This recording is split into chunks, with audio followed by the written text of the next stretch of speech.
नमस्कार प्यारे बच्चों, कैसे हैं आप लोग। एमडी टेक्निकल क्लासेस में आपका स्वागत है। जैसा कि सबको बड़ा इंतजार है कि आरआरबी जेई की वैकेंसी कब आएगी, तो उसी को लेकर के आज मैं आपके सामने आया हूं। एक आपको पूरी जानकारी दे पाऊं कि आरआरबी की जो वैकेंसी जून में आने वाली थी वो थोड़ा डिले क्यों हो रही है, उसका सिलेबस क्या है, उसकी तैयारी कैसे करें। तो मैं सबसे पहले आपको बताना चाहूंगा बेटा कि हमारे चैनल पर एमडी टेक्निकल क्लासेस पर लगातार क्लासेस चल रही हैं। शाम को 3 बजे आपका जीएस की क्लास होती है, 3 से 4, 4 से 5 आपकी रीजनिंग की क्लास होती है, 5 से लगभग 7 बजे तक आपकी इलेक्ट्रिकल की क्लास होती है, और 6 बजे से लेकर के लगभग 8 बजे तक आपकी सिविल इंजीनियरिंग क्लास होती है। और वो भी बिल्कुल फ्री क्लासेस चल रही हैं, जिसमें आपको थ्योरी के साथ साथ प्रीवियस ईयर के क्वेश्चंस भी मिल रहे हैं। तो आप लोग जो है, अगर एसएससी जेई, आरआरबी जेई या यूपी ट्रिपल एससी जेई की तैयारी करना चाहते हैं तो आप जरूर इस जो है मौके का फायदा उठाएं और एक बार क्लास करके देखिए। आप बिल्कुल, आपको डिफरेंस पता चलेगा। ठीक है, तो आइए स्टार्ट करते हैं वीडियो को हम लोग जो है। तो सबसे पहले बात कर लेते हैं आरआरबी जेई का सिलेक्शन प्रोसेस क्या है बेटा। तो सिलेक्शन प्रोसेस जैसे आपको पता है कि 2 स्टेज में ये होता है। पहले स्टेज 1 में CBT 1 जो आपका टेस्ट होता है वो पूरा नॉन टेक का होता है, और CBT 2 जो आपका सेकेंड स्टेज है टेस्ट का, उसमें आपका जो है टेक्निकल भी आता है जिस भी ब्रांच के लिए आपने अप्लाई किया है, साथ में जीएस और जो है कुछ क्वेश्चन जीएस के, इन्वायरमेंट के, इस तरह के भी क्वेश्चन आते हैं। तो ये 2 स्टेज में पेपर होता है बेटा, स्टेज 1 और स्टेज 2। अब स्टेज 1 में क्या होता है बेटा और स्टेज 2 में क्या होता है, आइए डिटेल में देखते हैं। तो स्टेज 1 में बेटा जो क्वेश्चन की हम लोग बात करें या सब्जेक्ट की बात करें, तो स्टेज 1 में जो वेटेज है मैथमेटिक्स का वो लगभग 30 क्वेश्चन आता है, जिसके मैक्सिमम मार्क कितने हैं, 30 मार्क्स हैं। मतलब एक क्वेश्चन 1 नंबर का है। जनरल इंटेलिजेंस और रीजनिंग से 25 क्वेश्चन आते हैं बेटा। जनरल नॉलेज से 15 क्वेश्चन आते हैं। जनरल साइंस से 30 क्वेश्चन आते हैं। तो आप देख पा रहे होंगे कि मैथ और साइंस का जो वेटेज है वो काफी ज्यादा है। मैथ और साइंस का जो वेटेज है वो सबसे ज्यादा है। इससे भी 30 क्वेश्चन आते हैं और मैथ से भी 30 क्वेश्चन आते हैं। तो टोटल जो नंबर ऑफ क्वेश्चन है बेटा CBT 1 में वो 100 है, और मैक्सिमम मार्क भी कितने हैं आपके, 100 हैं। और टोटल जो आपको टाइम मिलने वाला है 90 मिनट मिलने वाला है, मतलब जो है 1.5 घंटे का समय आपके पास होता है। उसी प्रकार से अगर हम लोग स्टेज 2 में आते हैं, CBT 2 में अगर आप स्टेज 1 क्वालिफाई कर लेते हैं तो आपको स्टेज 2 के लिए जाना है। ठीक है, आप स्टेज 2 के लिए एलिजिबल हो जाएंगे। तो स्टेज 2 की हम लोग बात करें बेटा, तो जनरल अवेयरनेस के 15 क्वेश्चन आते हैं, जिसके मैक्सिमम मार्क 15 है। फिजिक्स और केमिस्ट्री के 15 क्वेश्चंस आते हैं। तो आप देख पा रहे होंगे कि यहां पर भी जनरल साइंस आती है, और यहां से अलग से फिजिक्स और केमिस्ट्री आपको CBT 2 में भी देखने को मिलेगा। और कितने क्वेश्चंस हैं, 15 क्वेश्चन। बेसिक कंप्यूटर, आज के जमाने में बेटा कंप्यूटर की काफी वैल्यू हो गई है, कंप्यूटर साइंस की। तो यहां पर भी कंप्यूटर साइंस पूछा जाता है, और 10 क्वेश्चन आते हैं, और मैक्सिमम मार्क कितने हैं, 10 नंबर के। ठीक है ना। इसी प्रकार से अगर हम लोग बात करें basic of environment and pollution control, मतलब इन्वायरमेंट से रिलेटेड भी 10 क्वेश्चंस आते हैं, जिस मैक्सिमम मार्क कितने हैं, इसके भी 10 मार्क्स हैं। उसके बाद जिस ट्रेड के लिए आप अप्लाई कर रहे हैं, जिस ब्रांच के लिए आप अप्लाई कर रहे हैं, जैसे सिविल के लिए अप्लाई कर रहे हैं, मैकेनिकल के लिए या इलेक्ट्रिकल के लिए, उनसे आपको टेक्निकल से 100 क्वेश्चंस आते हैं, और मैक्सिमम मार्क कितने हैं बेटा, 100 मार्क्स हैं। ठीक है ना। तो टोटल जो नंबर ऑफ क्वेश्चंस होने वाले हैं स्टेज 2 में 150, और मैक्सिमम मार्क कितने होने वाला है, 150। और टोटल जो टाइम है आपके पास बेटा वो है 2 घंटे 120 मिनट। मतलब स्टेज 1 में 1.5 घंटे का टाइम मिलता है, और स्टेज 2 में 2 घंटे का टाइम मिलता है। अगर आप स्टेज 1 स्टेज 2 सब क्वालिफाई कर लेते हैं, उसके बाद क्योंकि रेलवे की जॉब है तो आपका एक मेडिकल भी कराया जाता है, क्योंकि इसमें मेडिकल का भी इंपॉर्टेंस होता है।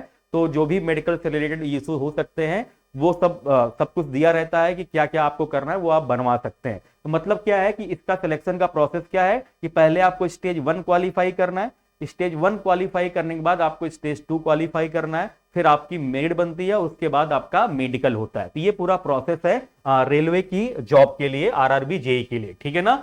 आरआरबी जेई की हम लोग बात करें तो इसका जो सिलेबस है, देखिए मैथमेटिक्स है, जनरल इंटेलिजेंस है, जनरल नॉलेज है, जनरल साइंस है, टेक्निकल एबिलिटी है, कंप्यूटर है, और इन्वायरमेंट है, जो भी आपको मैंने बताया। और किससे कितने क्वेश्चन आए मैं आपको ऑलरेडी बता चुका हूं। ठीक है ना। और ये मैथमेटिक्स का कंप्लीट सिलेबस है, जैसा कि लगा हुआ आप यहां से देख सकते हैं। पूरा मैथमेटिक्स का कंप्लीट जो है सिलेबस यहां पर दिया गया है। ठीक है। जनरल इंटेलिजेंस में क्या आता है, पूरा कंप्लीट सिलेबस आपको मैंने दे रखा है, आप यहां से देख सकते हैं बेटा। ठीक है। इसके बाद अगर हम लोग सिलेबस की बात करें जनरल साइंस और क्या बोलते हैं जनरल अवेयरनेस की, तो इसका भी कंप्लीट सिलेबस आपको देखो यहां पर बनाकर दे रखा है। आप यहां से देख सकते हैं कि कौन कौन से टॉपिक को आपको पढ़ना है। ठीक है बेटा। इसके बाद आप देखिए जरा यहां पे कंप्यूटर से रिलेटेड भी कौन कौन से टॉपिक आपको पढ़ने हैं वो भी यहाँ पर सिलेबस मैंने लगा कर दे रखा है। आप यहाँ से देख सकते हैं कौन कौन से कंप्यूटर में टॉपिक्स आपको पढ़ने होते हैं। इन्वायरमेंटल पॉल्यूशन कंट्रोल के लिए या इन्वायरमेंटल जो सब्जेक्ट है उसमें कौन कौन से टॉपिक आपको पढ़ने हैं, तो सिलेबस बड़ा अनिवार्य होता है। सिलेबस को आप जरूर ध्यान से देख लिया करिए कौन कौन से टॉपिक्स हमको पढ़ने हैं और उन्हीं टॉपिक्स को बेटा आपको पढ़ना होता है, ठीक है ना। इसी प्रकार से हम लोग टेक्निकल एबिलिटीज की बात करें तो आप देख पा रहे हैं सारी ब्रांचेस हम एलिजिबल होती हैं। मैकेनिकल है, सिविल इंजीनियरिंग है, कंप्यूटर साइंस है, इंफॉर्मेशन टेक्नोलॉजी है, इलेक्ट्रॉनिक्स इंजीनियरिंग है, प्रिंटिंग टेक्नोलॉजी है, सीएमए, जितने भी इंजीनियरिंग की लगभग ब्रांचेस होती हैं सबके लिए रेलवे पेपर कराता है। तो आप जिस ब्रांच में हो या जिस ट्रेड के लिए आप एलिजिबल हो उसके लिए आप जो है फॉर्म अप्लाई करेंगे और उससे रिलेटेड आपको क्वेश्चन देखने को मिलेंगे। जो टोटल नंबर ऑफ क्वेश्चन कितने होते हैं, 100 क्वेश्चन आते हैं जो आपके टेक्निकल फील्ड के होते हैं, ठीक है बेटा। उसके बाद जरा देखिए पोस्ट नेम क्या है आपका, जूनियर इंजीनियर है। एजुकेशनल क्वालिफिकेशन क्या है, आप डिप्लोमा या बीटेक, डिप्लोमा वाले भी फॉर्म अप्लाई कर सकते हैं और बीटेक वाले भी फॉर्म अप्लाई कर सकते हैं क्योंकि सेंट्रल गवर्नमेंट की जॉब है जिसमें डिप्लोमा और बीटेक दोनों ही एलिजिबल हैं, ठीक है ना। तो आप जरा देख पा रहे होंगे यहाँ पे सारे जो डिपार्टमेंट है क्या एलिजिबिलिटी है सब यहाँ पर लगा हुआ है। मोटा मोटा आप ये मान चलिए कि आप अगर जो है डिप्लोमा है तो भी फॉर्म अप्लाई कर सकते हैं, बीटेक है तो भी फॉर्म अप्लाई कर सकते हैं जूनियर इंजीनियर की पोस्ट के लिए, ठीक है ना। अब आइए देखते हैं कि मैक्सिमम एज लिमिट की बात करें बेटा तो 33 ईयर्स है। मिनिमम एज लिमिट की बात करें तो 18 ईयर्स है। ये आपको याद रखना है कि मिनिमम एज लिमिट कितना है 18 ईयर और मैक्सिमम एज लिमिट कितना है आपका 33 ईयर है, ठीक है। इसके बाद हम लोग देखते हैं एज रिलैक्सेशन की हम लोग बात करें बेटा तो कितना एज रिलैक्सेशन डिफरेंट कैटेगरी के लिए है आप यहां से देख सकते हैं, ठीक है ना, कि ओबीसी के लिए कितना एज रिलैक्सेशन है, एससी एसटी के लिए कितना एज रिलैक्सेशन है, जैसे अनरिजर्व के लिए, अनरिजर्व कैटेगरी के लिए जो है क्या रिलैक्सेशन है, ओबीसी के लिए से आपका 6 ईयर है, एससी एसटी के लिए 8 ईयर्स है। तो ऐसे डिफरेंट कैटेगरी के लिए आपका एज रिलैक्सेशन आपको यहां पर दिया गया है। अगर आप उस कैटेगरी में आते हैं तो आप एज रिलैक्सेशन के साथ अप्लाई कर सकते हैं, ठीक है ना। इसके बाद जरा देखते हैं कि इसका भैया बेसिक पे क्या है। तो बेसिक पे क्या है आपका 35,400 रुपीज। बेसिक पे कितना है बेटा 35,400 रुपीज, ठीक है, जिसमें आपका अलग से अलायंस वगैरह मिलता है, अदर बेनिफिट्स मिलते हैं। जो टोटल अमाउंट मिलता है 46,374 रुपीज, 46,374 रुपीज जो आपकी स्टार्टिंग होती है। इसके बाद भी बहुत सारी चीजें लगती हैं। बाद में आपकी जो ग्रॉस सैलरी बनती है वो 54,126 रुपीज मिलती है। जो आपकी ग्रॉस सैलरी बनती है बेटा वो 54,126 रुपीज बनती है, ठीक है ना। चलिए ड्यूरिंग ट्रेनिंग आपको 35,400 रुपीज मिलता है, रेलवे ट्रेनिंग भी कराता है बेटा।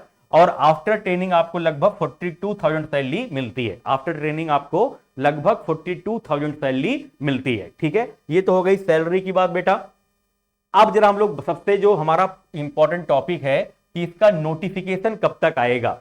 तो बेटा जो रेलवे ने कैलेंडर जारी किया था उसमें आप देख पा रहे होंगे, ये देखिए यहां पर जूनियर इंजीनियर के लिए जो आपका कैलेंडर जारी हुआ था उसका जो टाइम था आने का वो आपका जून में आने का था कि जून में इसका नोटिफिकेशन आ जाएगा, ठीक है ना। देखिए यहां पे प्रपोजल फॉर ड्राफ्ट क्या है जून 2025।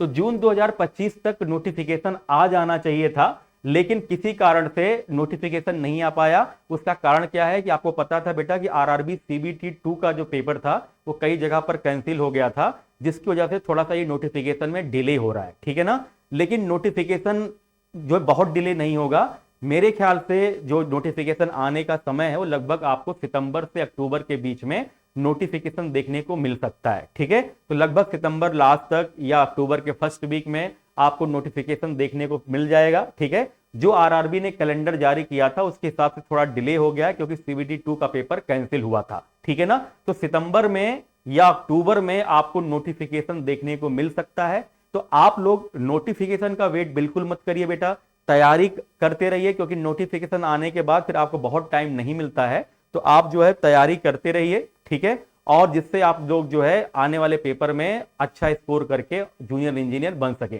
ठीक है।